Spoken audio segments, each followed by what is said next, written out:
Welcome to 1K News. Hello everyone. Today's news.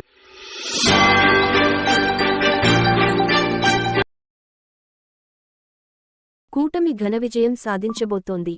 Pawan ఆప్లో తమ కూటమి ఘన విజయం సాధించబోతోందని జనసేన అధినేత పవన్ కళ్యాణ్ ధీమా వ్యక్తం చేశారు. బలమైన ప్రభుత్వాన్ని ఏర్పాటు చేయబోతున్నాం. రాష్ట్ర ప్రయోజనాల కోసమే కూటమి నేతలు సీట్లు త్యాగాలు చేశారు. 30-40 చోట్ల మా అభ్యర్థులకు సర్ది చెప్పా. వర్మ జనసేనకు మద్దతిచ్చి పిఠాపురంలో సీటు త్యాగం చేశారు. ఆయన్ను భవిష్యత్తులో ఉన్నత స్థానంలో కూర్చోబెడతాం అని పిఠాపురంలో నామినేషన్ అనంతరం మాట్లాడారు. తంబళ్లపల్లి నియోజకవర్గం, పేటీఎం మండలం, బొంతవరపల్లి శ్రీరామనవమి వేడుకల్లో రథం ముందు జనసైనికులు సంబరాలు. జనసేన సైనికుడు సోమశేఖర్ ఆధ్వర్యంలో పెద్ద ఎత్తున జనసైనికులు సంబరాలు చేసుకున్నారు.